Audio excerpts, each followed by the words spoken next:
ಮಾತರಂ ಮೇ ಮಾತರಿಶ್ವನ್ನ ಪಿತರತುಲಗುರೋ ಭ್ರಾತರಿಷ್ಟಾಪ್ತಬಂಧೋ ಸ್ವಾಮಿನ್ನ ಸರ್ವಾಂತರಾತ್ಮನ್ನ ಜರ ಜರಯಿತರ್ಜನ್ಮ ಮೃತ್ಯಾಮಯಾನಾಂ ಗೋವಿಂದೇ ದೇಹಿ ಭಕ್ತಿಂ ಭವತಿ ಚ ಭಗವನ್ ಊರ್ಜಿತಾಂ ನಿರ್ನಿಮಿತ್ತಾಂ ನಿರ್ವ್ಯಾಜಾಂ ನಿಶ್ಚಲಾಂ ತದ್ಗುಣಗಣ ಬೃಹತೀಂ ಶಾಶ್ವತೀಮಾಚುದೇವ ನಾರಾಯಣಂ ನಮಸ್ಕೃತ್ಯ ನರಂ ಚೈವ ನರೋತ್ತಮಂ ದೇವೀಂ ಸರಸ್ವತೀಂ ವ್ಯಾಸಂ ತತೋ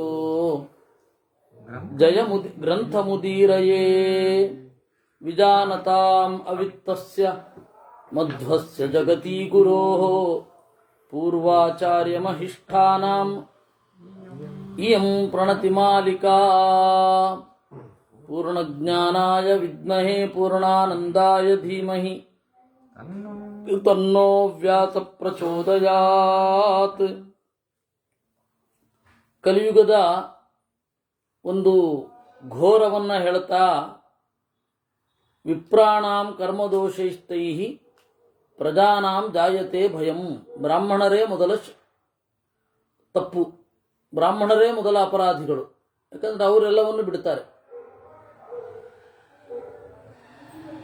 ನಾಧೀಯತೆ ತಥಾ ವೇದಾನ್ ನ ಯಜಂತೆ ದ್ವಿಜಾತಯ. ವೇದಾಧ್ಯಯನ ಮಾಡೋಲ್ಲ, ಯಾಗ ಮಾಡೋಲ್ಲ. ದೊಡ್ಡ ಸಂಕ್ಷೋಭ. ಕ್ಷತ್ರಿಯರು ನಾಶ ಆಗಿ ಹೋಗ್ತಾರೆ, ವೈಶ್ಯರು ನಾಶ ಆಗಿ ಹೋಗ್ತಾರೆ. ಕಾಷಾಯಿಣಶ್ಚ ನಿಷ್ಕಚ್ಛಾಃ ತಥಾ ಕಾಪಾಲಿನಶ್ಚತೆ. ರಾಜರೆಲ್ಲ ಪಾಷಂಡಿಗಳಾಗ್ತಾರೆ. ಪಾಷಂಡಿಗಳು ಅಂತಂದರೆ ವೇದವನ್ನು ಹಾಳು ಮಾಡುವವರು, ವೇದಕ್ಕೆ ವಿರುದ್ಧವಾಗಿ ಸಾಗುವವರು. ಆಮೇಲೆ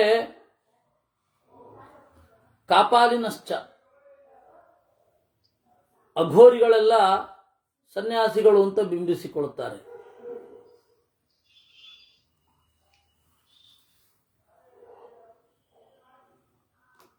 ಯೇ ಚಾನ್ಯೇ ದೇವವ್ರತಿನಃ ತಥಾ ಯೇ ಧರ್ಮದೂಷಕಾಃ. ಯೇ ಚ ಅನ್ಯೇ ದೇವವ್ರತಿನಃ, ದೇವತೆಗಳ ಪೂಜೆ ಮಾಡುವವರು ಅಂತ ಹೊರಟಿರ್ತಾರೆ, ಅವರೆಲ್ಲ ಧರ್ಮದೂಷಕರಾಗ್ತಾರೆ. ಇನ್ನು ವೃತ್ಯರ್ಥಂ ಶ್ರುತಿಲಿಂಗಿನಃ, ಕೇವಲ ಬದುಕಿಗಾಗಿ ವೇದವನ್ನು ಓದಿದ್ದೇವೆ ಅಂತ ಹೇಳ್ಕೋತಾರೆ.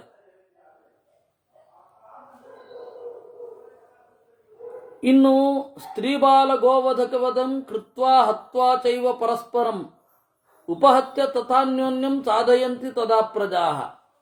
ಹೆಣ್ಣು ಮಕ್ಕಳನ್ನು ಕೊಲ್ತಾರೆ, ಬಾಲಕರನ್ನು ಕೊಲ್ತಾರೆ, ಗೋವುಗಳನ್ನು ಕೊಲ್ತಾರೆ. ನಾವು ಎಲ್ಲರನ್ನ ಪಾಲನೆ ಮಾಡ್ತೇವೆ ಅಂತ ಹೇಳಿ ಬೆನ್ನು ತಟ್ಟಿಕೊಳ್ತಾರೆ. ಭ್ರೂಣ ಹತ್ಯಾ ಪ್ರಜಾನಾಂ ನ ತಥಾ ಹ್ಯೇವಂ ಪ್ರವರ್ತತೆ. ಭ್ರೂಣ ಹತ್ಯೆ ಅನ್ನೋದು ಎಗ್ಗಿಲ್ಲದೆ ನಡೆಯುತ್ತೆ. ಯದ್ವಾ ತದ್ವಾ. ಭ್ರೂಣ ಹತ್ಯೆ ಅಂತಂದ್ರೆ ಗರ್ಭವನ್ನು ನಾಶ ಮಾಡೋದು,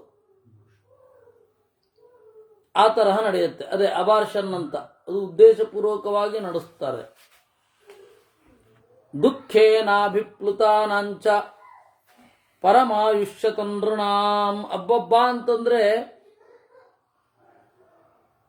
100 ವರ್ಷ ಅಷ್ಟೇ ಬಾಳ್ಲಿಕ್ಕಾಗೋದು. ಭೂತ್ವಾಚ ನಭವಂತೀಹ ವೇದ ಕಲಿಯುಗೆ ಖಿಲಾಹ. ಆಮೇಲೆ ವೇದಗಳು ಎಲ್ಲ ನಾಶ ಆಗತ್ತೆ, ಯಜ್ಞ ನಾಶ ಆಗತ್ತೆ. ಈ ರೀತಿ ತೇಷಾಂ ಅಧರ್ಮಿಣಾಂ ಶಾಸ್ತ ಭೃಗೂಣಾಂ ಚ ಕುಲೆ ಸ್ಥಿತಃ. ಇಂತಹವರನ್ನ ನಾಶ ಮಾಡಲಿಕ್ಕೆ ಮಧ್ಯದಲ್ಲೊಬ್ಬ ಬರ್ತಾನೆ, ಮಧ್ಯದಲ್ಲಿ ಇನ್ನೊಬ್ಬಳು ಬರ್ತಾಳೆ. ಅವಳು ಬೇರೆ ಯಾರೂ ಅಲ್ಲ, ದುರ್ಗೆ. ಇಲ್ಲಿ ಅಷ್ಟು ಸ್ಪಷ್ಟ ಇಲ್ಲ, ಪ್ರಮತಿಹಿ ಅಂತ ಅಷ್ಟೇ ಇದೆ. ಆದರೆ ಪ್ರಮತಿಹಿ ಅಂತನ್ನೋದಕ್ಕೆ ದುರ್ಗೆ ಅಂತ ಅರ್ಥ ಮಾಡಬೇಕು. ಮಧ್ವವಿಜಯದಲ್ಲಿ ಹರಿಸ್ವಸಾನನ್ವಚಿರಾದ ಸದ್ಭಿದೆ ಭವೇದತೋ ನಾಸ್ಮಿತ ದಂಡಧಾರಕ ಅಂತ ಹೇಳ್ತಾರೆ. ಈ ರೀತಿ ಅವರು ಹುಟ್ಟುತ್ತಾ ಇರ್ತಾರೆ. ಆಮೇಲೆ ನಂತರ ಒಬ್ಬ ಇದ್ದಾನೆ. ಒಂದ್ಸರ್ತಿ ಸರಿ ಹೋಗುತ್ತೆ, ಧರ್ಮಗಳೆಲ್ಲ ನಾಶ ಆಗಿದ್ದು ಮತ್ತೆ ಚಿಗುರ್ಲಿಕ್ಕೆ ಶುರು ಆಗತ್ತೆ. ಅಧರ್ಮವನ್ನು ನಾಶ ಮಾಡಿರ್ತಾರೆ, ಮತ್ತೆ ಯಥಾ ಪ್ರಕಾರ ಅಧರ್ಮ ಅಂತನ್ನೋದು ಬೆಳೆಯುತ್ತೆ.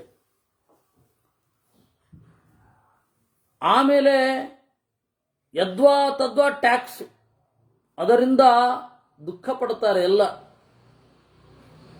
ಅನಾವೃಷ್ಟಿ ಹತಾಸ್ತೆ ವೈ ವಾರ್ತಾಂ ಉತ್ಸೃಜ್ಯ ದುಃಖಿತಾ. ಮಳೆ ಬೀಳದೆ, ಕೃಷಿ ಮಾಡಲಿಕ್ಕೆ ಜಾಗ ಇಲ್ಲದೆ, ಪರ್ವತದ ಗುಹೆಯಲ್ಲಿ ಅವಸ್ಕೊಳ್ಳಿಕ್ಕೆ ಶುರು ಮಾಡ್ತಾರೆ. ವರ್ಣಾಶ್ರಮ ಪರಿಭ್ರಷ್ಟಾ ತಂಕರಂ ಘೋರಮಾಸ್ಥಿತಾ ಏವಂ ಕಷ್ಟಮನುಪ್ರಾಪ್ತಾ ಶಲ್ಪಶೇಷ ಪ್ರಜಾಸ್ತತಃ. ಕಲಿಯುಗದ ಕಡೆಗೆ ಎಲ್ಲವನ್ನ ಬಿಟ್ಟು ಕಾಡಿನ ಒಳಗಡೆ ಅಥವಾ ಬೆಟ್ಟದ ಗುಹೆಯ ಒಳಗಡೆ ವಾಸಿಸ್ಲಿಕ್ಕೆ ಶುರು ಮಾಡುತ್ತಾರೆ. ಮೃಗಾನ್ ವರಾಹಾನ್ ವೃಷಭಾನ್ ಏಚಾನ್ಯೇ ವನಚಾರಿಣಃ ಭಕ್ಷ್ಯಾನ್ಶ್ಚೈವಾಪ್ಯಭಕ್ಷ್ಯಾನ್ಶ್ಚ ಸರ್ವಾನ್ಸ್ತಾನ್ ಭಕ್ಷಯಂತಿತಾಃ.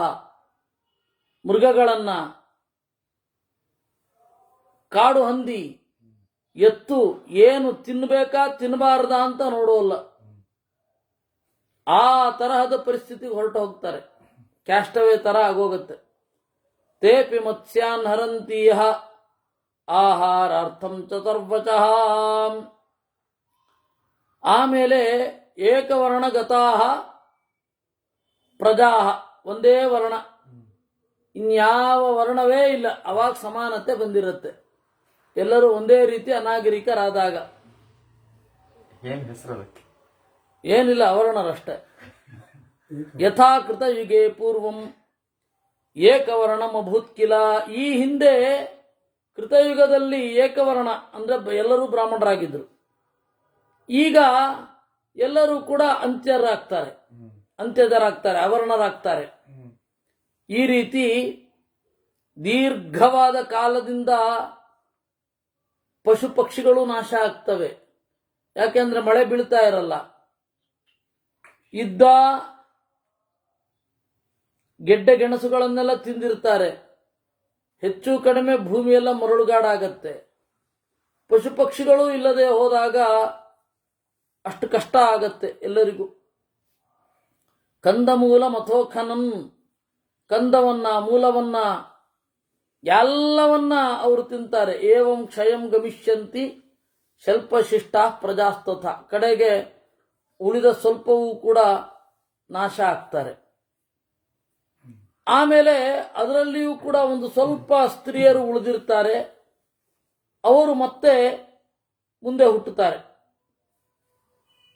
ಈ ಹುಟ್ಟೋದು ಯಾವಾಗ ಅಂತಂದ್ರೆ ಕಲಿಯುಗ ಮುಗಿತಾ ಇರುವಾಗ ಕೆಲವು ಹೆಣ್ಣು ಮಕ್ಕಳು ಇರ್ತಾರೆ. ಈ ಕಲ್ಕಿ ಬಂದು ಎಲ್ಲರನ್ನ ನಾಶ ಮಾಡಿ ಹೋಗ್ತಾನಲ್ಲ, ಅವಾಗ ಆ ಕಲಿಯುಗದ ಹೆಣ್ಣು ಮಕ್ಕಳೇ ಕೃತಯುಗದ ಮಕ್ಕಳಿಗೆ ಜನ್ಮ ನೀಡುತ್ತಾರೆ. ಹಾಗಾಗತ್ತೆ. ವಿಚಾರಣಾತ್ತು ನಿರ್ವೇದ ಸಾಮ್ಯಾವಸ್ಥಾತ್ಮನ ತಥಾ ತತಶ್ಚೈವಾತ್ಮ ಸಂಬಂಧ ಸಂಬೋಧಾತ್ ಧರ್ಮಶೀಲತಾ. ಪ್ರಜ್ಞೆ ಮೂಡುತ್ತೆ. ಪ್ರಜ್ಞೆ ಮೂಡಿದ ಮೇಲೆ ಧರ್ಮ ತನ್ನಿಂದ ತಾನೇ ಮೈಗೂಡುತ್ತೆ. ಸಂಸ್ಕಾರ ಅದಕ್ಕೆ ಒದಗಿ ಬರುತ್ತೆ. ಈ ರೀತಿ ಎಲ್ಲವನ್ನ ಕಳೆದುಕೊಂಡಿದ್ದ ಕಲಿಯುಗದ ಜನರು ಕೃತಯುಗ ಬಂದಾಗ ಪ್ರಜ್ಞೆ ಮೂಡಿ ಅದೆಲ್ಲವೂ ಬರುತ್ತೆ. ಹೀಗೆ ಕೃತಯುಗ ಮತ್ತೆ ಶುರು ಆಗತ್ತೆ.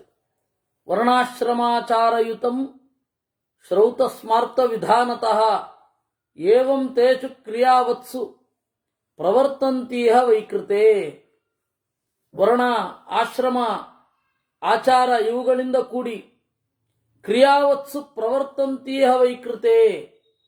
ಎಲ್ಲರೂ ಕ್ರಿಯೆಯನ್ನು ಹೊಂದುತ್ತಾರೆ, ಕೃತಯುಗ ಯಥಾಪ್ರಕಾರ ಪ್ರವೃತ್ತವಾಗುತ್ತೆ. ತೇ ತು ಧರ್ಮ ವ್ಯವಸ್ಥಾರ್ಥಂ ತಿಷ್ಠಂತೀಹ ಕೃತೇ ಯುಗೇ ಮನ್ವಂತರಾಧಿಕಾರೇಚು ತಿಷ್ಠಂತಿ ಋಷಯಶ್ಚುತೇ. ಈ ರೀತಿ ಮನು ಮೊದಲಾದವರೆಲ್ಲ ಮತ್ತೆ ಅವರು ಈ ಕೃತಯುಗದ ಧರ್ಮವನ್ನು ಪ್ರವೃತ್ತಿ ಮಾಡ್ತಾರೆ. ಆ ಪ್ರವೃತ್ತಿ ಆಗುವಾಗ ಕಾಣಿಸಿಕೊಳ್ತಾರೆ. ಇಡೀ ಕಲಿಯುಗ ಸಪ್ತರ್ಷಿಗಳಾಗಲಿ ಮನು ಆಗಲಿ ಯಾರು ಕೂಡ ಪ್ರಜೆಗಳಿಗೆ ತಮ್ಮನ್ನು ತೋರಿಸಿಕೊಳ್ಳುವುದಿಲ್ಲ. ಕಲಿಯುಗ ಆಮೇಲೆ ತಮ್ಮನ್ನು ಮತ್ತೆ ತೋರಿಸಿಕೊಳ್ತಾರೆ ಮನು ಮೊದಲಾದವರೆಲ್ಲ.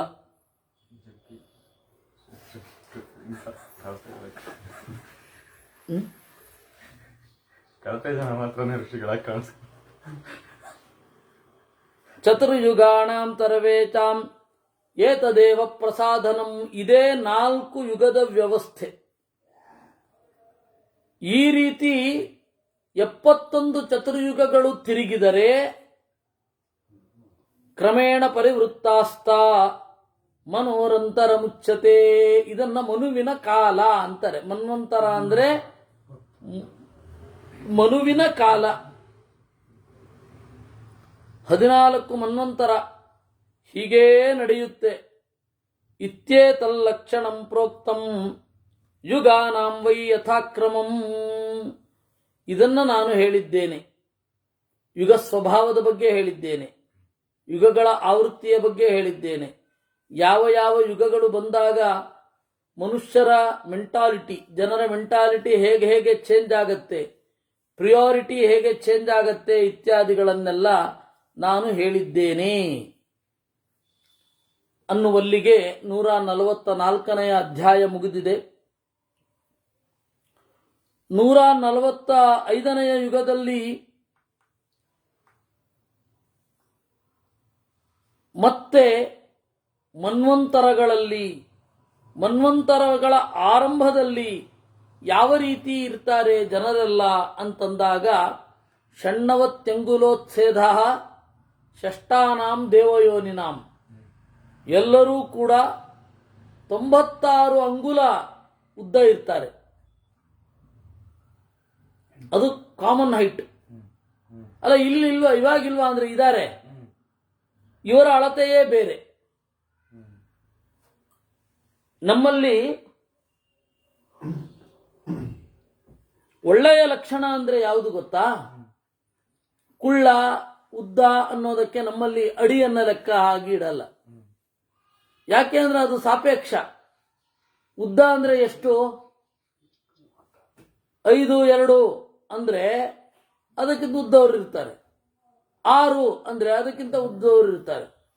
ಅಪರೂಪಕ್ಕೆ 7, 8 ಇರ್ತಾರೆ. ಅದರಿಂದಾಗಿ ನಾವು ತೀರ್ಮಾನ ಮಾಡ್ಲಿಕ್ಕೆ ಬರಲ್ಲ ಉದ್ದ ಅದು ಸೌಂದರ್ಯ ಅದು ಅಂತ. ಸಮಪ್ರಮಾಣವಾಗಿ ಇರಬೇಕು ಅಷ್ಟೇ. ಪ್ರಪೋರ್ಷನೇಟ್ ಆಗಿರ್ಬೇಕು ಅವ್ರ ಶರೀರ.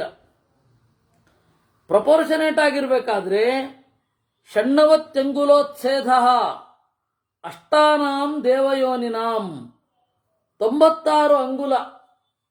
ಅವರ ಅಂಗುಲವನ್ನು ನಾವು ಅಳತೆ ಮಾಡಿದಾಗ ಅವರದ್ದೇ ಅಂಗುಲದಲ್ಲಿ 96 ಅವರ ಎತ್ತರ ಇರಬೇಕು. ಅಗಲ ಸಪ್ತಪ್ರಮಾಣ ಆಗಿರಬೇಕು. ಕೆಲವೊಬ್ಬರು ನವಪ್ರಮಾಣ ಅಂತಾರೆ. ದೇವತೆಗಳಲ್ಲಿ ಹೀಗೆ ಇರೋದಿಲ್ಲ. ದೇವತೆಗಳಲ್ಲಿ ಹೀಗಿರುತ್ತೆ, ಮನುಷ್ಯರಲ್ಲಿ ಹೀಗಿರೋದಿಲ್ಲ. ಇನ್ನು ದೇವತೆಗಳು ಕೂಡ ಈ ತರಹದ 32 ಲಕ್ಷಣ ಇರುವವನನ್ನು ಪೂಜಿಸ್ತಾರೆ. ಆಪಾದ ತಲಮಸ್ತಕ ನವತಾಲೋ ಭವೇತ್ತು ಯಃ ಸಂಹತ್ಯ ಆಜಾನುಬಾಹುಶ್ಚ ದೇವತೈರಭಿಪೂಜ್ಯತೆ. ಆಜಾನುಬಾಹು ಆಗಿರಬೇಕು. ಆಜಾನುಬಾಹು ಆಗಿರೋದು ಇವತ್ತು ಏನು ಮಾಡಿದ್ರೂ ಆಜಾನುಬಾಹುತ್ವ ಇರಲ್ಲ. ಉದ್ದ ಇರ್ತಾರೆ, ಆಜಾನುಬಾಹುತ್ವ ಇರಲ್ಲ. ಅಂದ್ರೆ ಮಂಡಿಯ ತನಕ ಆ ಒಂದು ಕೈ ಬರಬೇಕು. ಕೈಯ ತುದಿ ಮಂಡಿ ತನಕ ಬರಬೇಕು. ನಿಂತ್ರೆ, ಕೂತ್ರಲ್ಲ, ನಿಂತ್ರೆ ಮಂಡಿಯ ತನಕ ಬರಬೇಕು. ಆದ್ರೆ ತಂತ್ರಸಾರ ಸಂಗ್ರಹದಲ್ಲಿ 32 ಲಕ್ಷಣಗಳು ಹೇಳ್ತಾರಲ್ಲ, ಅದರಲ್ಲಿ ಆಜಾನುಭಾವತ್ವ ಬರಲ್ಲ ಅದ್ರ ಪ್ರಕಾರ ಮಾಡಿದ್ರೆ. ಇದೊಂದು ಸ್ವಲ್ಪ ನವತಾಲ, ದಶತಾಲ ನೀವು ನೋಡ್ತಾ ಇರೋದು. ಹೌದೌದು, ಇದು ನವತಾಲ. ನವತಾಲ. ಸರಿ ಸರಿ. ಮತ್ತೆ ಅಷ್ಟತಾಲದ್ದೊಂದು ಲೆಕ್ಕ ಇದೆ. ಆಮೇಲೆ ದೇವತಾ ಪ್ರತಿಮೆಯನ್ನು, ವಿಷ್ಣು ದೇವತಾ ಪ್ರತಿಮೆಯನ್ನು ಮಾಡಬೇಕಾದ್ರೆ ದಶತಾಳದಲ್ಲಿ ಮಾಡಿ ಅಂತಾರೆ. ನಂತರದ ದುರ್ಗಾ ಮೊದಲಾದವುಗಳೆಲ್ಲ ನವತಾಳ ಅಂತಾರೆ. ಇನ್ನು ಬೇರೆ ದೇವತೆಗಳದ್ದೆಲ್ಲ ಅಷ್ಟತಾಳ ಅಂತಾರೆ. ಇನ್ನು ಕೆಲವೊಂದು ಪರಿವಾರ ದೇವತೆಗಳು ಅವ್ರದ್ದೆಲ್ಲ ಸಪ್ತತಾಳ ಅಂತ ಹೇಳ್ತಾರೆ. ಅದರಿಂದಾಗಿ ಆ ಲೆಕ್ಕಗಳ ವ್ಯತ್ಯಾಸ ಇದೆ. ಈ ಹಿನ್ನೆಲೆಯಲ್ಲಿ ಬೇರೆ ಬೇರೆ ಸ್ತರದ ಎತ್ತರ ಇದೆ. ಆ ಎತ್ತರಕ್ಕೆ ಒಂದು ಮಿತಿ ಇದೆ. ದೇವತೆಗಳು ಭೂಮಿಗೆ ಬಂದಾಗ ಹೀಗೆ ಕಾಣಿಸಿಕೊಳ್ಳಬೇಕು, ಮನುಷ್ಯರು ಹೀಗೆ ಕಾಣಿಸಿಕೊಳ್ತಾರೆ. ಅದರಲ್ಲಿಯೇ ಬೇರೆ ದೇವತೆಗಳು, ಪಿಶಾಚರು, ಯಕ್ಷರು, ರಾಕ್ಷಸರು, ಕಿನ್ನರರು, ಅವರಿಗೆಲ್ಲ ಬೇರೆ ಅಳತೆ ಇದೆ. ಶ್ರೌತ ಸ್ಮಾರ್ತ ಧರ್ಮಗಳೆಲ್ಲ ಚೆನ್ನಾಗಿ ನಡೀತಾ ಇರುತ್ತೆ. ಎಲ್ಲರೂ ಆವಾಗ ಯತಿಗಳೇ. ಯಾಕೆಂದ್ರೆ ಯತಮಾನ ಯತಿ ಸಾಧು, ಪ್ರತಿಯೊಬ್ಬರೂ ಮುಕ್ತಿಗಾಗಿ ಪ್ರಯತ್ನ ಪಡ್ತಾರೆ. ಅದರಿಂದಾಗಿ ಪ್ರತಿಯೊಬ್ಬರೂ ಯತಿಗಳೇ. ಅವಾಗ ಸನ್ಯಾಸಿಗಳು ಅಂತ ಹೆಚ್ಚುಗಾರಿಕೆ ಏನು ಇರೋದಿಲ್ಲ. ಇವಾಗ ಸನ್ಯಾಸಿ ಅಂತ ಹೇಳಿದ್ರೆ ಹೆಚ್ಚುಗಾರಿಕೆ. ಕಾರಣ ಏನು ಅಂತಂದ್ರೆ, ನಾವೆಲ್ಲ ಪ್ರಯತ್ನ ಪಡ್ತಾ ಇಲ್ಲ, ಅವರು ಪ್ರಯತ್ನ ಪಡ್ತಾ ಇದ್ದಾರೆ ಅಂತ. ಅದರಲ್ಲಿಯೂ ನಮ್ಗೆ ತೃಪ್ತಿ ಇಲ್ಲ. ಈಗ ಅವ್ರು ಪ್ರಯತ್ನ ಪಡಬಾರದು, ನಮ್ಮ ಕಷ್ಟಗಳನ್ನ ನೋಡಬೇಕು ಅಂತ. ಅವ್ರು ಯತಿ ಆಗೋದು ಇವ್ರ ಕಷ್ಟ ನೋಡ್ಲಿಕ್ಕೆ ಅಲ್ವೇ ಅಲ್ಲ. ಆದ್ರೆ ಜನ ಎಲ್ಲ ಏನ್ ಮಾಡ್ತಾರೆ, ಸೀದಾ ಹೋಗಿ ಅವ್ರಿಗೆ ಮಂತ್ರಾಕ್ಷತೆ ಕೇಳಿ ನಮ್ಗೀಗ ಒಳ್ಳೇದಾಗಬೇಕು, ನಮ್ಗೆ ಕೊಡಿ ಅಂತಾರೆ. ಪಾಪ ಅನಿವಾರ್ಯವಾಗಿ ಅವ್ರು ಹಂಗೆ ಕೊಡ್ಲೇಬೇಕು. ಯತಿ ಆಗೋದೇ ಇದರಿಂದ ದೂರ ಸರಿಲಿಕ್ಕೆ ಇದ್ರೆ ನೀವು ಯತಿಯಾಗಿ ತೊಂದರೆ ಇಲ್ಲ, ಆದ್ರೆ ನಮಗೊಂದು ಉಪಕಾರ ಮಾಡಿ ಅಂತ. ಈಗ ವೃದ್ಧಾಶ್ಚಾಲೋಲುಪಾಶ್ಚೈವ ಆತ್ಮವಂತೋ ಯಧಾರ್ ತತ್ರೇಷ್ಟ ಪ್ರಾಪಕೋ ಧರ್ಮ ಆಚಾರ್ಯೈರುಪದಿಶ್ಯತೆ. ವಾಸ್ತವವಾಗಿ ಧರ್ಮ ಅವತ್ತು ಎಲ್ಲ ಧರ್ಮವೂ ಕೂಡ ಇಷ್ಟಪ್ರಾಪಕ, ಅಭೀಷ್ಟವನ್ನ ಕೊಡುತ್ತೆ. ಆದ್ದರಿಂದ ಶ್ರೌತವಾಗಲಿ ಸ್ಮಾರ್ತವಾಗಲಿ ಅವರವರಿಗೆ ಬೇಕಾದ ಅಭೀಷ್ಟಗಳನ್ನು ಕೊಡುತ್ತೆ. ಅವತ್ತು ಧರ್ಮವನ್ನು ಇದು ಮಾಡೋದು ಬಹಳ ಸುಲಭ ಆದಿಯುಗದಲ್ಲಿ. ಯಾಕೆಂದ್ರೆ ಶಿಷ್ಟರು ಯಾರಿರ್ತಾರೆ ಅವರ ಆಚಾರ, ಶಿಷ್ಟರು ಸ್ಪಷ್ಟವಾಗಿ ಗೊತ್ತಾಗ್ಬಿಡ್ತಾ ಇದ್ರು. ಈಗ ಶಿಷ್ಟರು ಯಾರೋ, ಶಿಷ್ಟರಂತೆ ಆಕ್ಟ್ ಮಾಡೋರು ಯಾರೋ ಗೊತ್ತೇ ಆಗಲ್ಲ. ಆದ್ದರಿಂದಾಗಿ ಶಿಶೇರ್ ಧಾತೋಶ್ಚ ನಿಷ್ಠಾಂತಾತ್ ಶಿಷ್ಟ ಶಬ್ದಂ ಪ್ರಚಕ್ಷತೆ. ಮನ್ವಂತರೇಶು ಯೇ ಶಿಷ್ಟಾಹ ಇಹ ತಿಷ್ಟಂತಿ ಧಾರ್ಮಿಕಾಹ. ಶಿಷ್ಟರಿಗೆ ಹೇಗೆ ಗೊತ್ತಾಗತ್ತೆ ಇದು ಧರ್ಮ ಅಂತ? ಹೇಗೆ ಗೊತ್ತಾಗತ್ತೆ ಅಂತ ಹೇಳಿದರೆ,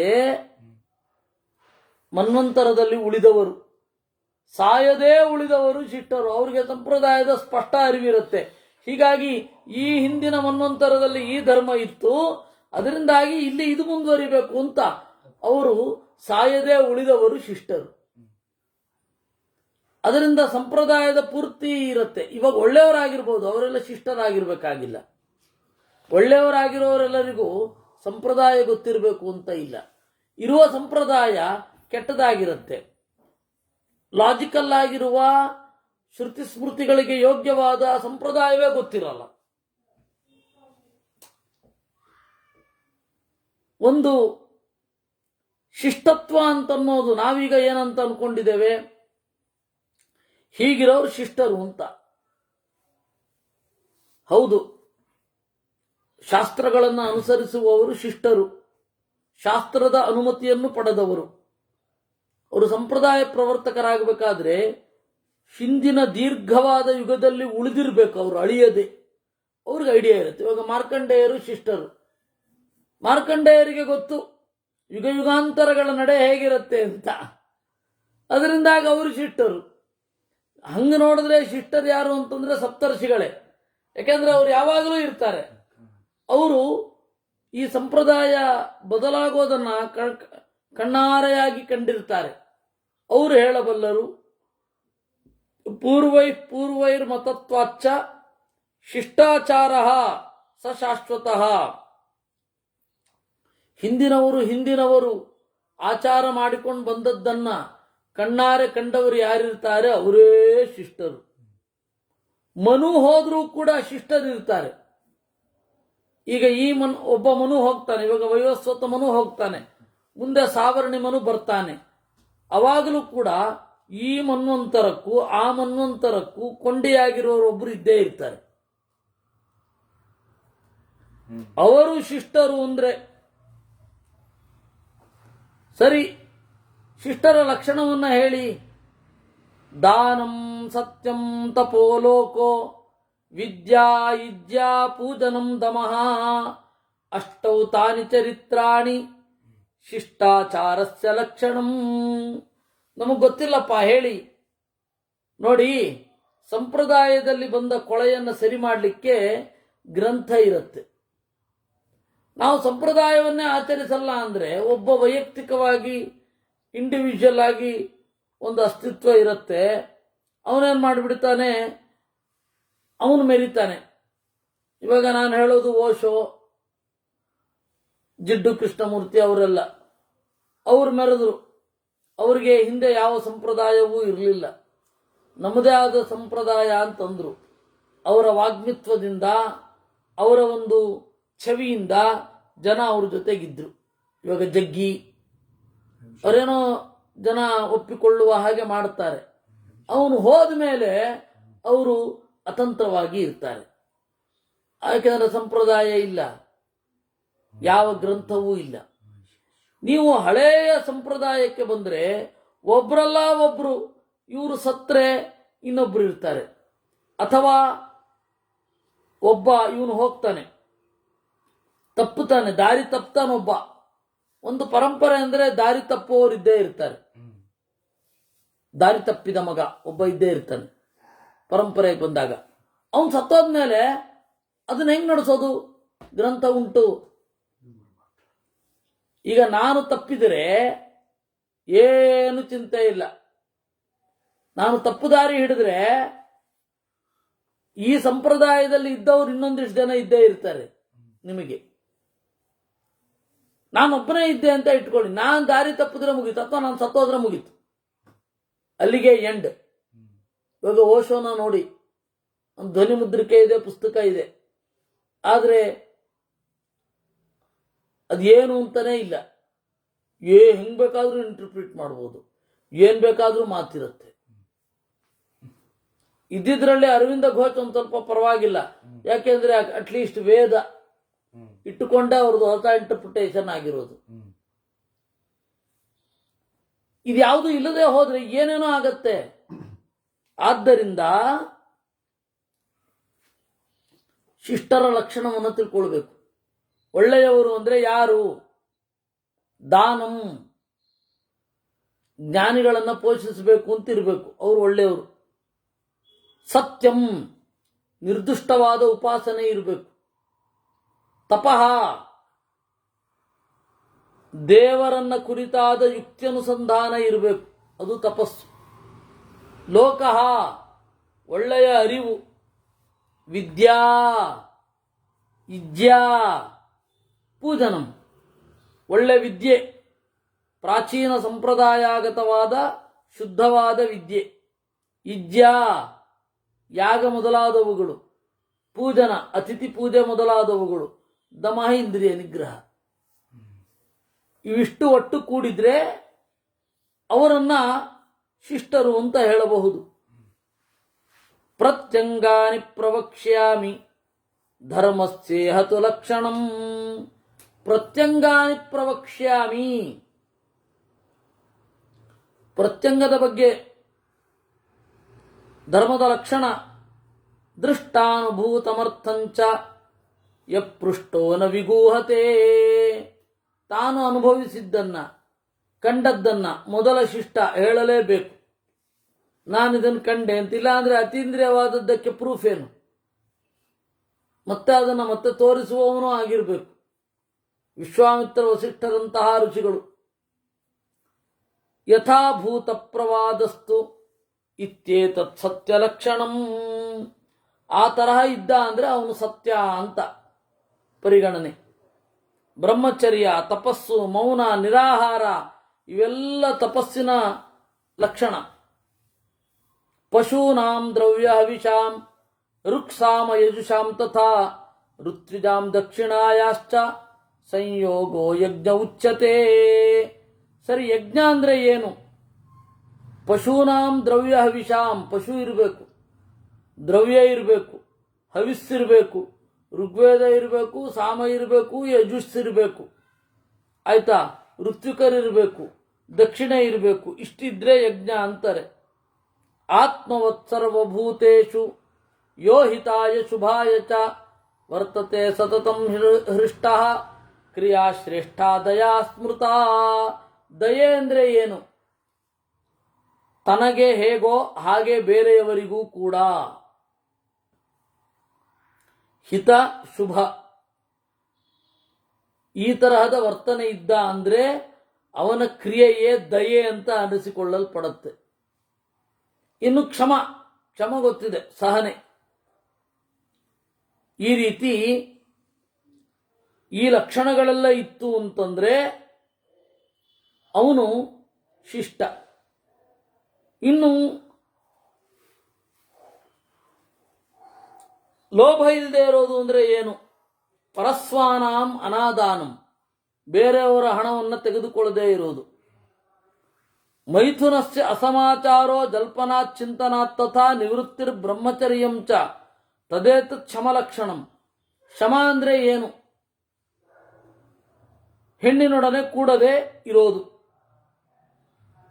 ನಿವೃತ್ತಿ ಬ್ರಹ್ಮಚರ್ಯಂ ಚ ಆತ್ಮಾರ್ಥೇ ವಾ ಪರಾರ್ಥೇ ವಾ ಇಂದ್ರಿಯಾಣೀಹ ಯಸ್ಯ ವೈ ವಿಷಯೇ ನ ಪ್ರವರ್ತಂತೆ. ತನಗಾಗಿ ಆಗಲಿ ಬೇರೆಯವ್ರಿಗಾಗಲಿ ಯಾವ ವಿಷಯದಲ್ಲಿ ಇಂದ್ರಿಯ ಪ್ರವೃತ್ತವಾಗೋದಿಲ್ವೋ ಅದನ್ನು ದಮ ಅಂತ ಕರೀತಾರೆ.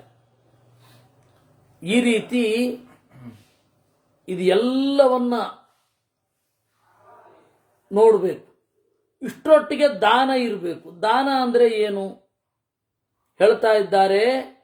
ದಾನ ಅಂತನ್ನೋದು ತತ್ತದ್ ಗುಣವತೇ ದೇಯ ಮಿತ್ಯೇತದ್ ದಾನ ಲಕ್ಷಣಂ.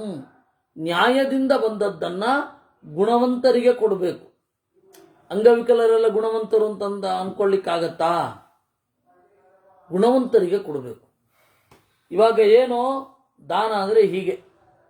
ಶಿಷ್ಟಾಚ ಶ್ರುತಿ ಸ್ಮೃತಿಭ್ಯಾಂ ವಿಹಿತೋ ಧರ್ಮೋ ವರ್ಣಾಶ್ರಮಾತ್ಮಕ. ಶ್ರುತಿ ಸ್ಮೃತಿಗಳಿಗೆ ವಿಹಿತವಾದದ್ದು ಏನಿದೆ ಅದು ಧರ್ಮ. ಆಯ್ತಾ? ಚೇತನ ಚೇತನಂ ಜ್ಞಾತ್ವ ಜ್ಞಾನಿ ಜ್ಞಾನಿ ಸ ಉಚ್ಯತೆ. ಚೇತನಾಚೇತನಗಳನ್ನು ಬಲ್ಲವನು. ಆಯ್ತಾ? ಆದರೆ ಈ ಯಜ್ಞದ ಪ್ರಕಾರಗಳಿದೆಯಲ್ಲ, ಬೇರೆ ಬೇರೆ ಮನ್ವಂತರಗಳಲ್ಲಿ ಒಂದು ಸ್ವಲ್ಪ ಚೇಂಜ್ ಆಗತ್ತೆ. ಪ್ರತಿ ಮನ್ವಂತರಂ ಚೈವ ಶ್ರುತಿರನ್ಯಾ ವಿಧೀಯತೆ. ಈ ಹಿನ್ನೆಲೆಯಲ್ಲಿ ತಥೈವಾಭಿಜನಸ್ತೋತ್ರಂ ಸ್ತೋತ್ರಮೇವಂ ಚತುರ್ವಿಧಂ. ವೇದದಲ್ಲಿ ವಿಧಿಸ್ತೋತ್ರ, ದ್ರವ್ಯಸ್ತೋತ್ರ, ಗುಣಸ್ತೋತ್ರ, ಕರ್ಮಸ್ತೋತ್ರ ಅಂತ ಇರುತ್ತೆ. ದ್ರವ್ಯಸ್ತೋತ್ರ ಅಂದರೆ ಉತ್ಕೃಷ್ಟವಾದ ದ್ರವ್ಯ, ಗುಣಸ್ತೋತ್ರ. ಇನ್ನು ಒಳ್ಳೆಯ ಕರ್ಮವನ್ನು ಮಾಡಬೇಕು ಅನ್ನೋದು ಕರ್ಮಸ್ತೋತ್ರ. ಇದನ್ನೆಲ್ಲ ಮಾಡಿಸಿರುವ ದೇವರನ್ನು ಕುರಿತು ಕೊಂಡಾಡಿದ್ರೆ ಅದು ಬ್ರಹ್ಮಸ್ತೋತ್ರ. ಮಂತ್ರ, ಇದನ್ನೆಲ್ಲ ಮಾಡಲಿಕ್ಕೆ ಒಂದು ಮಂತ್ರ ಬೇಕಲ್ಲ, ಒಂದು ಮ್ಯಾನ್ಯುಯಲ್ ಬೇಕು, ಹೇಗೆ ನಡಿಬೇಕು ಅಂತ. ಆ ವೇದ ಪ್ರತಿ ಮನ್ವಂತರದ ಮೊದಲೇನೆ ಹುಟ್ಟಿರುತ್ತೆ, ಆಮೇಲೆ ಜಗತ್ತು ಹುಟ್ಟೋದು. ಜಗತ್ತು ಹುಟ್ಟುವ ಮೊದಲೇನೆ ಒಂದು ಮ್ಯಾನ್ಯುಯಲ್ ತಯಾರಾಗೋಗಿರುತ್ತೆ. ವಸ್ತುವನ್ನು ತಯಾರು ಮಾಡಿ ಆಮೇಲೆ ಮ್ಯಾನ್ಯುವಲ್ ಕೊಡೋದಲ್ಲ. ಮ್ಯಾನ್ಯುವಲ್ ಮೊದಲೇ ಉಂಟು. ಅದು ನಿತ್ಯವಾದ ವೇದ. ಈ ರೀತಿ ಶಾಸ್ತ್ರ ಅಂತನ್ನೋದು ಪ್ರವೃತ್ತವಾಗತ್ತೆ.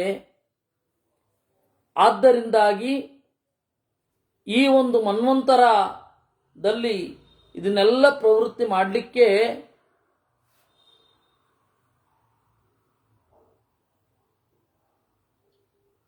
ಋಷಿಗಳಿರ್ತಾರೆ,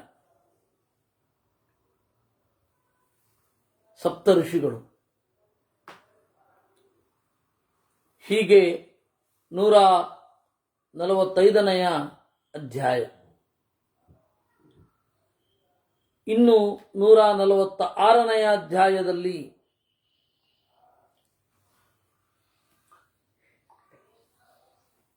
ತಾರಕಾವಧೆಯನ್ನು ಕುರಿತು ಹೇಳುತ್ತಾರೆ. ತಾರಕ ಅಂತ ಹೇಳಿದರೆ ಒಬ್ಬ ರಾಕ್ಷಸ, ಅವನು ಸ್ಕಂದನಿಂದ ಸತ್ತ. ಅದಕ್ಕೆ ಸ್ಕಂದನಿಗೆ ಒಂದು ಹೆಸರು ತಾರಕಾರಿ ಅಂತ. ತಾರಕ ಎಂಬ ಅಸುರನನ್ನು ಕೊಂದವ. ಅದನ್ನ ಕೇಳಬೇಕು ಅಂತ ಋಷಿಗಳಿಗೆ ಒಂದು ಆಸೆ ಆಗತ್ತೆ. ಸ್ಕಂದ ತಾರಕಾಸುರನನ್ನ ಹೇಗೆ ಕೊಂದ ಅದನ್ನ ಕೇಳಬೇಕು ಅಂತ. ಆ ಸ್ಕಂದನನ್ನೇ ನೆನಪಿಸಿಕೊಂಡು ಕಂದ ಅಂತನ್ನೋದು. ಪೃಷ್ಟಸ್ತು ಮನುನಾದೇವೋ ಮತ್ಸ್ಯರೂಪೀ ಜನಾರ್ದನ ಕಥಂ ಶರವಣೇ ಜಾತೋ ದೇವ ಷಡ್ವದನೋ ವಿಭೋ. ಆಗ ಮನು ಕೇಳ್ತಾನೆ ಮತ್ಸ್ಯನೊಡನೆ.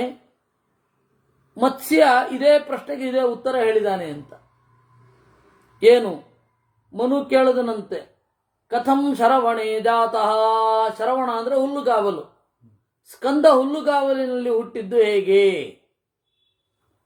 ದೇವ ಷಡ್ವದನೋ ವಿಭೋ. ಆರುಮೋರೆ ಯಾಕೆ ಬಂತು? ಆರುಮುಗ ಯಾಕಾದ? ಶರವಣಂ ಯಾಕಾದ? ಅದು ಬೇಕು. ಈ ಮಾತನ್ನ ಕೇಳಿದಾಗ ಬಹಳ ಪ್ರೀತರಾಗಿ ಹೇಳಿದರಂತೆ. ಮತ್ಸ್ಯ ಹೇಳಿದ, ವಜ್ರಾಂಗೋ ನಾಮ ದೈತ್ಯೋ ಭೂತ್. ವಜ್ರಾಂಗ ಅಂತ ಒಬ್ಬ ರಾಕ್ಷಸ ಇದ್ದ, ಅವನ ಹೆಸರು ತಾರಕ ಅಂತ. ಯಥಾ ಪ್ರಕಾರ ಅಸುರರು ಅಂತಂದ್ರೆ ದೇವತೆಗಳನ್ನ ಕಾಡ್ಲೇಬೇಕು, ಯಾಕೆಂದ್ರೆ ಆ ಹೆಸರಿನಲ್ಲೇ ಉಂಟು, ದೇವತೆಗಳಿಗೆ ವಿರುದ್ಧವಾಗಿ ಇರುವವರು ಅಂತ. ದೇವತೆಗಳು ಅಂದ್ರೆ ಯಾರು? ಸುರರು. ಸುರರು ಅಂದ್ರೇನು? ಆತ್ಮಿಕವಾದ ಆನಂದವನ್ನ ಅನುಭವಿಸುವವರು ಸುರರು. ಅವರಿಗೆ ಉಲ್ಟಾ ಹೋಗ್ತಾನೆ ಇವನು, ಅದಕ್ಕೆ ಇವನು ಅಸುರ. ಆನಂದಕ್ಕೆ ವಿರುದ್ಧವಾಗಿ ಹೋಗುವುದು. ಆನಂದಕ್ಕೆ ವಿರುದ್ಧವಾಗಿ ಹೋಗುವವರೇ ಅಸುರರು. ಭೀತಾಶ್ಚತ್ರಿದ ಚಾಂದೃಷ್ಟ ಬ್ರಹ್ಮ ತೇಷಾಮುವಾಚ. ಎಲ್ಲ ಬ್ರಹ್ಮದೇವರ ಹತ್ರ ಹೋದ್ರು. ಆಗ ಬ್ರಹ್ಮದೇವರು ಹೇಳಿದ್ರು, ಭಯಪಡಬೇಡಿ, ಸದಾಶಿವನ ಮಗ ಒಬ್ಬ ಬರ್ತಾನೆ, ತುಹಿನಾಚಲ ದೌಹಿತ್ರ. ತುಹಿನಾಚಲ ಅಂತಂದ್ರೆ ಹಿಮಾಚಲ. ಹಿಮಾಚಲದ ದುಹಿತ ಮಗಳು, ಅವಳ ಮಗ. ತುಹಿನಾಚಲ ದೌಹಿತ್ರ ಅಂದ್ರೇನು? ಹಿಮಾಲಯದ ಮೊಮ್ಮಗ ಒಬ್ಬ ಬರ್ತಾನೆ, ಶಂಕರನ ಮಗ. ಏನು ಯೋಚನೆ ಮಾಡಬೇಡಿ ಅಂತ. ಒಂದು ಬಾರಿ ಏನಾಯಿತು, ಶಿವ ಹಾಗೂ ಪಾರ್ವತಿಯರ ನಡುವೆ ಬೇಟ ಶುರು ಆಯಿತು. ಬೇಟ ಅಂತಂದ್ರೆ ಅವರಿಬ್ಬರು ಕೂಡಿದಾಗ ಅವನೇನು ಮಾಡಿದ, ಸದಾಶಿವ ದೇವತೆಗಳ ಪ್ರಾರ್ಥನೆಯಂತೆ ಅವಳಲ್ಲಿ ರೇತೋ ವಿಸರ್ಗವನ್ನ ಮಾಡದೆ ಬೇಟದ ಅರ್ಧದಲ್ಲಿ ಹೊರಬಂದು ತನ್ನ ರೇತಸ್ಸನ್ನ ಹೊರಗಡೆ ಹಾಕಿದ. ತತ್ಪ್ರಾಪ್ತಂ ಮನ್ನಿವದನೆ ರೇತೋ ದೇವಾನ ತರ್ಪಯತ್. ಆ ರೇತಸ್ಸು ಭಗಭಗ ಉರಿತಾ ಇತ್ತು. ಅದನ್ನ ಅಗ್ನಿಗೆ ಕೊಟ್ಟ ಶಿವ, ಇದನ್ನ ತಣ್ಣಗಾಗುವಂತೆ ಮಾಡು ಅಂತ. ಅಗ್ನಿಗೆ ತಡ್ಕೊಳ್ಳಿಕ್ಕಾಗಲಿಲ್ಲ, ಅಷ್ಟು ಬಿಸಿ ಅದು ಆ ರೇತಸ್ಸು. ಅದನ್ನ ತಗೊಂಡು ಬಂದು ಗಂಗೆಯಲ್ಲಿ ಹಾಕಿದ. ಪತಿತಂ ತತ್ಸರಿದ್ವರಾಂ ತತಸ್ತು ಶರಕಾನನೆ. ಅವಳಿಗೂ ತಡ್ಕೊಳ್ಳಿಕ್ಕಾಗಲಿಲ್ಲ, ಅಷ್ಟು ಬಿಸಿ ಅದು. ಅದನ್ನು ತಗೊಂಡೋಗಿ ಹುಲ್ಲುಗಾವಲಿನಲ್ಲಿ ಹಾಕಿದಳು. ಹಾಗೆ ಹುಲ್ಲುಗಾವಲು ಶರಕಾನನ. ಆ ಶರಕಾನನದಲ್ಲಿ ಬಿದ್ದದ್ದು ಏನಿದೆ ಅದು ನಿಧಾನವಾಗಿ ಕೆಲವೊಂದು ಅಂಶಗಳೆಲ್ಲ ಭೂಮಿಯ ಒಳಗಡೆ ಇಳಿದು ಕೆಲವೊಂದು ಅಂಶ ಮಾತ್ರ ಹುಲ್ಲುಗಾವಲಿನಲ್ಲಿ ಮೂಡಿತು. ಸ್ಕಂದ ಅಂದ್ರೆ ಏನು ಗೊತ್ತಾ ಅರ್ಥ? ಜಾರಿದವ. ತಂದೆಯಿಂದ ತಾಯಿಯ ಹೊಟ್ಟೆಗೆ ಹೋಗುವ ಮೊದಲೇ ಜಾರಿದವ, ಬಸುರಿಗೆ ಸೇರುವ ಮೊದಲೇ ಜಾರಿದವ ಸ್ಕಂದ.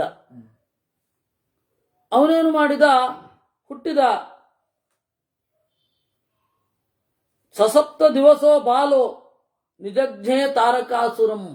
7 ದಿವಸದ ಮಗು ತಾರಕಾಸುರನನ್ನ ಕೊಂದಿತ್ತು. ಹೀಗೆ 7 ದಿವಸದ ಮಗು ನೋಡಿ. ಇನ್ನೊಮ್ಮೆ ಆ ಶ್ಲೋಕ ನೋಡಿ. ಸಸಪ್ತ ದಿವಸೋ ಬಾಲೋ ನಿಜಜ್ಞೇ ತಾರಕಾಸುರಂ. ಇದು ಬಹಳ ಆಶ್ಚರ್ಯ ಆಯಿತು ಅಂತಾರೆ. ನಮಗ್ ಮಾತ್ರ ಅಲ್ಲ, ಅಲ್ಲಿ ಕಥೆ ಕೇಳುವ ಋಷಿಗಳಿಗೂ ಆಶ್ಚರ್ಯ ಆಯಿತು. ಅತ್ಯಾಶ್ಚರ್ಯವತಿ ರಮ್ಯಾ ಕಥೆಯಂ ಪಾಪನಾಶಿನಿ. ಬಹಳ ಆಶ್ಚರ್ಯ ಆಗ್ತಾ ಇದೆ. ಆಗ ತಾನೇ ಹುಟ್ಟಿದ ಮಗು, 7ನೇ ದಿವಸದ ಮಗು ಹೇಗೆ ಕೊಂದಿತು ತಾರಕನನ್ನ. ವಿಸ್ತರೇಣ ಹಿ ನೋಬ್ರೂಹಿ ಯಾಥಾ ತಥ್ಯೇನ ಶೃಣ್ವತಾಂ. ದಯವಿಟ್ಟು ವಿಸ್ತಾರವಾಗಿ ಹೇಳಬೇಕು ಅಂತ ಹೇಳಿತು. ಆಗ ಹೇಳಲಿಕ್ಕೆ ಶುರು ಮಾಡಿದ. ಮಾನಸೋ ಬ್ರಹ್ಮಣ ಪುತ್ರ ದಕ್ಷೋ ನಾಮ ಪ್ರಜಾಪತಿ. ಮತ್ತೆ ಹಿಂದಿಂದ ಬರ್ತಾರೆ. ದಕ್ಷ ಪ್ರಜಾಪತಿಗೆ 60 ಜನ ಮಕ್ಕಳು. ದದೌ ದಶ ಸಧರ್ಮಾಯ. 10 ಜನರನ್ನ ಯಮಧರ್ಮನಿಗೆ ಕೊಟ್ಟ. ಕಾಶ್ಯಪಾಯ ತ್ರಯೋದಶ. 13 ಹುಡುಗಿಯರನ್ನ ಮಕ್ಕಳನ್ನ ಕಶ್ಯಪರಿಗೆ ಕೊಟ್ಟ. ಸಪ್ತವಿಂಶತಿ ಸೋಮಾಯ. ಚಂದ್ರನಿಗೆ 27 ಜನ ನಕ್ಷತ್ರ ಅಭಿಮಾನಿನಿ ದೇವತೆಯರು, ರೋಹಿಣಿ, ಕೃತ್ತಿಕಾ, ಮೃಗಶಿರ, ಹೀಗೆ ಅವರಿಗೆ ಕೊಟ್ಟಿದ್ದಾಯಿತು. 4 ಜನರನ್ನ ಅರಿಷ್ಟನೇಮಿಗೆ ಕೊಟ್ಟ. 2 ಅಂಗಿರಸನಿಗೆ ಕೊಟ್ಟ. 2 ಕೃಶಾಶ್ವನಿಗೆ ಕೊಟ್ಟ. ಅದಿತಿ, ದಿತಿ, ಧನು, ವಿಶ್ವ, ಅರಿಷ್ಟ, ತುರತ, ತುರಭಿ, ವಿನತ, ತಾಮ್ರ, ಕ್ರೋಧವಚ, ಇರಾ, ಕದ್ರು, ಮುನಿ. ಈ ಇಷ್ಟು ಜನ ಕಶ್ಯಪರಿಗೆ. ಕಶ್ಯಪಾಯ ತ್ರಯೋದಶ ಅಂತ. ಅಲ್ಲಿಂದ ಎಲ್ಲ ಹುಟ್ಟಿದ್ರು. ದಿತಿಯಿಂದ ದೈತ್ಯರು ಹುಟ್ಟಿದ್ರು, ಧನುವಿಂದ ದಾನವರು ಹುಟ್ಟಿದ್ರು, ಪಕ್ಷಿಗಳೆಲ್ಲ ವಿನತೆಯ ಮಕ್ಕಳು, ನಾಗರೆಲ್ಲ ಕದ್ರುವಿನ ಮಕ್ಕಳು. ಹೀಗಿರುವಾಗ ದಿತಿಯಿಂದ 2 ಹುಟ್ಟಿದ್ರು ದೈತ್ಯರು. ಒಬ್ಬನ ಹೆಸರು ಹಿರಣ್ಯಕಶಿಪು, ಇನ್ನೊಬ್ಬನ ಹೆಸರು ಹಿರಣ್ಯಾಕ್ಷ. ಅದರಲ್ಲಿ ಹಿರಣ್ಯಕಶಿಪು ಏನು ಮಾಡಿದ? ಘೋರವಾದ ತಪಸ್ಸನ್ನ ಮಾಡಿ ಎಲ್ಲರನ್ನ ಒಲಿಸಿಕೊಂಡು ಎಲ್ಲರನ್ನ ಸೋಲಿಸಿ ಕಡೆಗೆ ದುರಾಡಳಿತ ಮಾಡಿ ವಿಷ್ಣುವಿನಿಂದ ಸತ್ತು ಹೋದ. ತತಕ್ಕೇನಾಪಿ ಕಾಲೇನ. ಆಮೇಲೆ ಎಷ್ಟೋ ಕಾಲ ಆದಮೇಲೆ ಅವನ ಮಕ್ಕಳು ಮತ್ತೆ ನಮಗೆ ದೇವತೆಗಳಿಂದ ಪಾಲು ಬೇಕು ಅಂತ ಹೇಳಿ ಅವನನ್ನು ಆಕ್ರಮಿಸಿದರು. ಆಗ ಮತ್ತೆ ಇಂದ್ರ ಮೊದಲಾದವರೆಲ್ಲ ಬಂದು ಅವನನ್ನು ಕೊಂದಿದ್ದಾಯಿತು. ಈ ರೀತಿ ದಿತಿ ಪದೇ ಪದೇ ತನ್ನ ಮಕ್ಕಳು ಮೊಮ್ಮಕ್ಕಳೆಲ್ಲ ಸಾಯೋದನ್ನು ಕಂಡು ತನ್ನ ಗಂಡನಾದ ಕಾಶ್ಯಪರನ್ನು ಒಲಿಸಿದಳು. ಹಾಗೆ ಒಲಿಸಿದಾಗ ಏನು ಬೇಕು ಅಂತ ಕೇಳಿದ್ರು. ಇಂದ್ರನನ್ನ ಕೊಲ್ಲುವ ಮಗ ಬೇಕು ಅಂತ ಕೇಳಿದ್ಲು.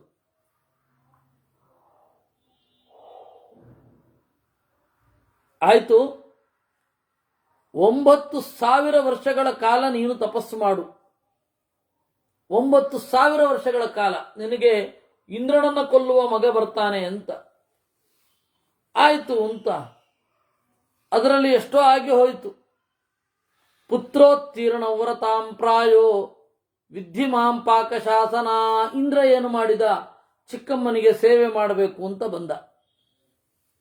ಸೇವೆ ಮಾಡ್ತೇನೆ. ಅಲ್ಲ ಮಗು, ಬಹಳ ಕಾಲ ಕಳೆದು ಹೋಯ್ತು, ಇನ್ನೊಂದು ಸ್ವಲ್ಪವೇ ಕಾಲ ಇದೆ. ಇಲ್ಲಿ ತನಕ ನಾನೇ ನನ್ನನ್ನು ಸಂಭಾಳಿಸಿಕೊಂಡು ಚೆನ್ನಾಗಿ ವ್ರತಗಳನ್ನೆಲ್ಲ ಮಾಡಿ ಇದ್ದೇನೆ, ನೀನು ಯಾಕೆ ಈಗ ಬಂದು ಕಷ್ಟಪಡ್ತಿ? ಬೇಡ. ಇಲ್ಲ ಇಲ್ಲ ಸೇವೆ ಮಾಡ್ತೇನೆ ಎಂದ. ಅವಳು ಅಶುಚಿಯಾಗಿರುವ ಸಂದರ್ಭ ನೋಡಿ ಒಳ ಹೊಕ್ಕು 7 7 ಕತ್ತರಿಸಿದ. ತಚ್ಛ್ರುತ್ವ ನಿರ್ಗತ ಶಕ್ರ ಸ್ಥಿತ್ವ ಪ್ರಾಂಜಲಿರಗ್ರತಃ. ಕತ್ತರಿಸಿದ್ರೂ ಅವು ಸಾಯಲಿಲ್ಲ. ಕಡೆಗೆ ಚಿಕ್ಕಮ್ಮನಾದ ದಿತಿಯ ಎದುರು ಕೈಗಳನ್ನು ಮುಗಿದುಕೊಂಡು ನಿಂತ, ತನ್ನನ್ನ ಒಪ್ಪಿಸಿಕೊಂಡ. ದಿವಾಸ್ವಪ್ನ ಪರಾಮಾತಃ ಪಾದಾಕ್ರಾಂತ ಶಿರೋರುಹ. ತಾಯಿ, ನೀನು ಹಲವಾರು ತಪ್ಪುಗಳನ್ನು ಮಾಡಿದ್ದಿ. ಬೆಳಗ್ಗೆ ಮಲಗಬಾರದು ಅಂತ ಕಾಶ್ಯಪರು ಹೇಳಿದ್ರು. ವ್ರತ ಮಾಡುವಾಗ ಬೆಳಗ್ಗೆ ಮಲಗಬಾರದು. ಯಾವುದೇ ವ್ರತ ಮಾಡುವಾಗ ಬೆಳಗ್ಗೆ ಮಲಗಲಿಕ್ಕಿಲ್ಲ. ಅಂದ್ರೆ ಮಧ್ಯಾಹ್ನ, ಹಗಲು ಮಲಗಲಿಕ್ಕಿಲ್ಲ. ಊಟ ಆದ್ಮೇಲೋ ಅಥವಾ ಸೇವೆ ಮಾಡಿ ಸುಸ್ತಾಗಲೋ ನೀವು ರಾತ್ರಿನೇ ಮಲಗಬೇಕು. ಆಯ್ತಾ? ಆದ್ರೆ ಅದು ಇನ್ನೊಂದು ಎಕ್ಸ್ಟ್ರೀಮ್ಗೂ ಹೊರಟೋಗಿತ್ತು ಒಂದ್ಸರ್ತಿ. ಪ್ರತಿ ದಿವಸ 108 ಪ್ರದಕ್ಷಿಣೆ ಹಾಕಬೇಕು ಅಂತ ಸೋದೆಯಲ್ಲಿ. ನಾನು ಮತ್ತೆ ನನ್ನ ಸ್ನೇಹಿತರೊಬ್ರು, ಅವ್ರಿಗೆ ನಿದ್ರೆ ತಡಿಲಿಕ್ಕಾಗ್ತಾ ಇರಲಿಲ್ಲ. ಬಹಳ ದೇಹಶ್ರಮ ಆಗಿ ಆಂಗ್ರಿ ಬರ್ಡ್ಸ್ ಆಡ್ತಾ ಕೂತಿದ್ರು ಅವರು. ಮಧ್ಯಾಹ್ನ ನಿದ್ರೆ ಬರಬಾರದು ಅಂತ. ಅದಕ್ಕೆ ನಾನು ಹೇಳಿದೆ, ಅದ್ರ ಬದಲು ನಿದ್ರೆನೇ ಮಾಡ್ಬಿಡಿ ಅಂತ. ಹಾಗೆ ಏನೋ ಒಂದು ಕಾರಣದಿಂದ ಮೊದಲು ಪಾಪ ಆ ತರಹ ಇರತ್ತೆ ಅಂತ ಇಟ್ಕೊಳ್ಳಿ, ಅದು ಒಂದು ಹಂತವೇ.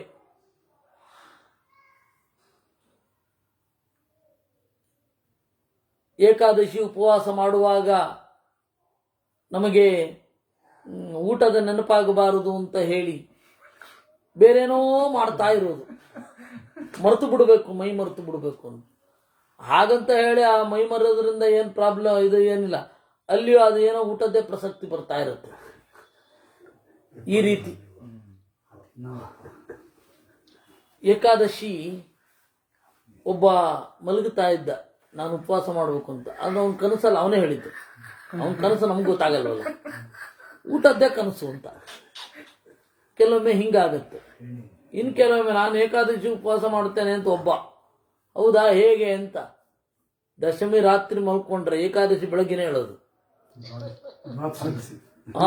ದ್ವಾದಶಿ ಬೆಳಗ್ಗೆ, ದಶಮಿ ರಾತ್ರಿ ಮಲ್ಕೊಂಡ್ರೆ ದ್ವಾದಶಿ ಬೆಳಗ್ಗೆನೆ. ಏನು ಆಶ್ಚರ್ಯ!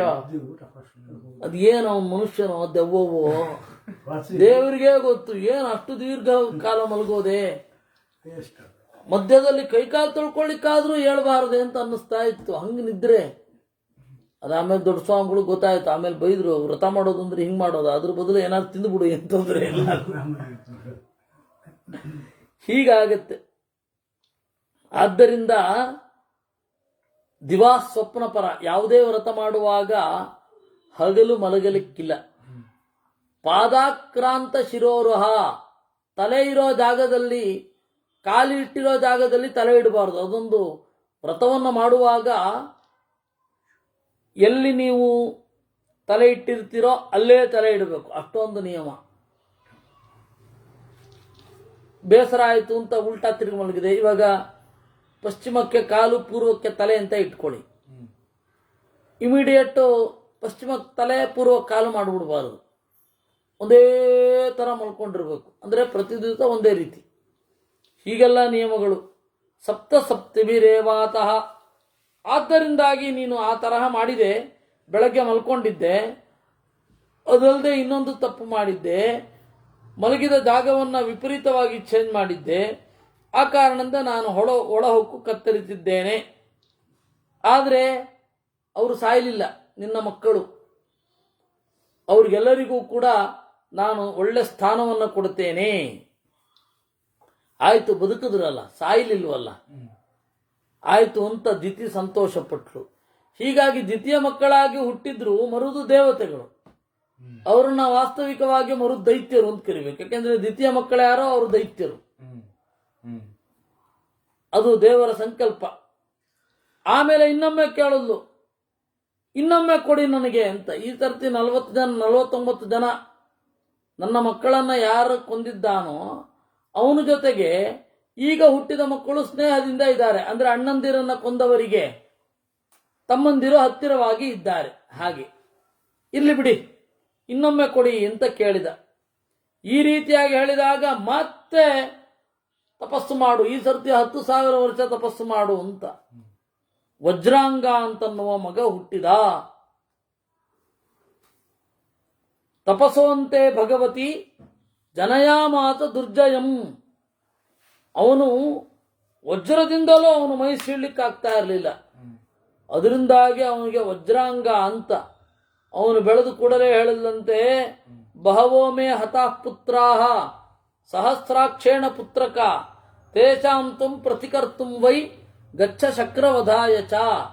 ಬಹಳ ಜನ ನನ್ನವರು ಸತ್ತೋಗಿದ್ದಾರೆ, ಆದ್ದರಿಂದ ಇಂದ್ರನಿಂದಲೇ ಸತ್ತಿದ್ದಾರೆ. ಆ ಇಂದ್ರನನ್ನ ಕೊಲ್ಲೋದೇ ನನಗೆ ನೀನು ಮಾಡುವಂತಹ ಸಂತೋಷ. ಆಯಿತು ಅಂತ ಹೇಳಿ ಅವನೇನು ಮಾಡಿದ, ಸೀದಾ ಹೋಗಿ ಇಂದ್ರಲೋಕಕ್ಕೆ ಇಂದ್ರನನ್ನ ಕಟ್ಟಿ ದರ ಎಳ್ಕೊಂಬಂದ್ಬಿಟ್ಟ. ಮಾತುರಂಚಿಕಮಾಗಚ್ಚತ್ ವ್ಯಾಘ್ರ ಕ್ಷುದ್ರ ಮೃಗಂ ಯಥಾ. ಇದೇ ಹಂತದಲ್ಲಿ ಬ್ರಹ್ಮ ಮತ್ತೆ ಕಾಶ್ಯಪರು ಬಂದ್ರಂತೆ. ಇವನು ವಜ್ರಾಂಗ ಇಂದ್ರನನ್ನ ದರದರನೆ ಎಳ್ಕೊಂಡು ಬರ್ತಾ ಇದ್ದಾನೆ. ಅಷ್ಟು ಹೊತ್ತಿಗೆ ದ್ವಿತೀಯ ಹತ್ತಿರ ಇವರಿಬ್ರು ಬಂದ್ರು. ದೃಷ್ಟ್ವಾ ತು ತಾವುವಾಚೇದಂ ಬ್ರಹ್ಮ ಕಾಶ್ಯಪ ಏವ ಚ. ಆಗ ಬ್ರಹ್ಮ ಮತ್ತೆ ಕಾಶ್ಯಪರು ವಜ್ರಾಂಗನಿಗೆ ಹೇಳಿದನಂತೆ, ಮಗನೇ ಬಿಟ್ಟು ಬಿಡು, ಅಪಮಾನೋ ವಧ ಪ್ರೋಕ್ತಃ ಪುತ್ರ ಸಂಭಾವಿತಸ್ಯ ಚ. ಇಂದ್ರನಿಗೆ ಲೋಕದಲ್ಲಿ ಅತ್ಯಂತ ಪರಾಕ್ರಮಿ ಅಂತ ಹೇಳಿ ಕೀರ್ತಿ ಇದೆ. ಆ ಕೀರ್ತಿ ನಾಶ ಆಯ್ತಲ್ಲ ಇವತ್ತು, ಅದೇ ಸಾವು. ನಿನ್ನ ತಾಯಿ ಏನ್ ಕೇಳಿದ್ದು? ಸಾವು ಅಂತ. ಸಂಭಾವಿತಸ್ಯ ಚ ಕೀರ್ತಿ ಮರಣಾದತಿರಿಚ್ಯತೆ ಅಂತ. ಲೋಕದಲ್ಲಿ ಒಳ್ಳೆ ಸನ್ಮಾನವನ್ನು ಹೊಂದಿ ಸೆಲೆಬ್ರಿಟಿ ಅಂತಾರಲ್ಲ, ಅವರಿಗೆ ಮಾನ ಹೋದ್ರೆ ಉಂಟಲ್ಲ, ಅವರು ಸತ್ತ ಹಾಗೆ. ಇನ್ನೇನು ಬೇರೆ ಸಾವೇ ಬೇಡ. ಸಂಭಾವಿತ ಅಂದ್ರೆ ಎರಡರ್ಥ ಇದೆ. ಸಜ್ಜನ ಅಂತ ಒಂದು. ಸಜ್ಜನನಿಗೆ ಅಪಕೀರ್ತಿ ಅಂತನ್ನೋದು ಸಾವಿಗೆ ಸಮಾನ. ಇನ್ನೊಂದು ಸಂಭಾವಿತ ಅಂದ್ರೆ ಎಲ್ಲರಿಂದ ಗೌರವಿಸಲ್ಪಟ್ಟವ. ಅದರಿಂದಾಗಿ ಇಂದ್ರನಿಗೆ ಮಾನ ಹೋಗಿದೆ, ಅವನು ಸತ್ತ ಹಾಗೆ. ಬಿಟ್ಟು ಬಿಡು. ಅಸ್ಮದ್ವಾಕ್ಯೇನ ಯೋ ಮುಕ್ತೋ ವಿದ್ಯುತಮೃತಮೇವ ಚ ಪರಶ್ಚ ಗೌರವಾನ್ ಮುಕ್ತಃ ಶತ್ರುಣಾಂ ಭಾರಮಾವಹೇತ್. ಈ ಬಿಡೋದಿದೆಯಲ್ಲ, ಅದೇ ನಿಜವಾದ ವಧೆ. ಅದರಿಂದಾಗಿ ನೀನು ಹಾಗಿರು. ಏತತ್ ಶ್ರುತ್ವಾ ಚ ವಜ್ರಾಂಗಃ ಪ್ರಣತೋ ವಾಕ್ಯಮಬ್ರವೀತ್ ಜೀವನ್ನೇವ ಮೃತೋ ವತ್ಸ ದಿವಸೇ ದಿವಸೇ ಸತು ಮಹತಾಂ ವಶಮಾಯಾತೆ ವೈರಂ ನೈವಾಸ್ತಿ ವೈರಿಣೀ. ಈ ತರಹದ ಒಂದು ಪರಿಸ್ಥಿತಿಯನ್ನು ಪಡೆದ ಮೇಲೆ ಅವನು ಸತ್ತಿದ್ದು ಬದುಕಿದ್ದು ಸತ್ತ ಹಾಗೆ, ಬಿಟ್ಟು ಬಿಡು ಅಂತ ಹೇಳಿದಾಗ ವಜ್ರಾಂಗ ನಮಸ್ಕಾರ ಮಾಡಿ, ನನಗೇನಿಲ್ಲ, ನಮ್ಮಮ್ಮ ಹೇಳಿದ್ಲು ಇಂದ್ರನನ್ನ ಕೊಲ್ಲು ಅಂತ, ಕೊಲ್ಲಲಿಕ್ಕೆ ಅಂತ ಕರ್ಕೊಂಡು ಬರ್ತಾ ಇದ್ದೇನೆ. ತ್ವಂ ಸುರಾಸುರ ನಾಥೋಸಿ ಮಮಚ ಪ್ರಪಿತಾಮಹ. ನೀನು ಎಲ್ಲರ ಒಡೆಯ, ನಿನ್ನ ಮಾತನ್ನು ನಾನು ಕೇಳುತ್ತೇನೆ. ತಪಸೇ ಮೇ ರತಿರ್ದೇವ ನಿರ್ವಿಘ್ನಂ ಚೈವ ಮೇ ಭವೇತ್. ನೋಡು, ಇಂದ್ರನನ್ನ ಬಿಡ್ತಾ ಇದ್ದೀನಿ, ನಾನು ತಪಸ್ಸು ಮಾಡಬೇಕು ಅಂತ ಇದ್ದೇನೆ, ನನ್ನ ತಪಸ್ಸಿಗೆ ಯಾವ ಅಡ್ಡಿಯೂ ಬರಬಾರದು. ತಪಸೇ ಮೇ ರತಿರ್ದೇವ ನಿರ್ವಿಘ್ನಂ ಚೈವ ಮೇ ಭವೇತ್ ಅಂದಾಗ ಆಯಿತು ಅಂತ ಹೇಳಿ ಬ್ರಹ್ಮದೇವರು ಆಯಿತು ಅಂದ್ರು. ಆಮೇಲೆ ಒಂದು ಸ್ವಲ್ಪ ಹೊತ್ತು ಬಿಟ್ಟು ಹೇಳಿದ್ರು, ಅಲ್ಲಪ್ಪ, ನೀನು ತಪಸ್ಸಿನಿಂದ ಏನು ಪಡಿಬೇಕು ಅದು ಪಡೆದು ಬಿಟ್ಟಿದಿ, ಏನು ಬೇಕು ಹೇಳು. ನಿನಗೆ ವರಾಂಗಿ ಅಂತ ಹೇಳಿ ಒಬ್ಬ ಹುಡುಗಿಯನ್ನ ಕೊಡ್ತೇನೆ. ವಜ್ರಾಂಗ ನಿನಗೆ ವರಾಂಗಿ. ಇಬ್ಬರಿಗೂ ಒಬ್ಬ ಒಳ್ಳೆ ಮಗ ಹುಟ್ಟುತ್ತಾನೆ ಅಂತ ಹೇಳಿ ಅವರು ಹೊರಟು ಬಿಟ್ರು. ಅಲ್ಲಿ ಹುಟ್ಟಿದವನೇ ತಾರಕ. ಇಷ್ಟು ಏನು ಸಂಗತಿ ಇದೆ ಅದನ್ನು ನಾವು ಮತ್ತೆ ಉಳಿದದ್ದನ್ನು ಮತ್ತೆ ಮುಂದಿನ ಶನಿವಾರ ನೋಡೋಣ ಅಂತ ಹೇಳ್ತಾ, ನಾಳೆ 90% ಮಹಾಭಾರತ ಇರುತ್ತೆ. ಮಹಾಭಾರತ ನಾನು ತಪ್ಪಿಸೋಲ್ಲ, ಮಹಾಭಾರತ ಇರುತ್ತೆ. ಅಕಸ್ಮಾತ್ ಇಲ್ಲ ಅಂತಂದರೆ ಸ್ವಲ್ಪ ಮೊದಲೇನೆ ಹೇಳ್ತೇನೆ. ಕೃಷ್ಣಾರ್ಪಣ.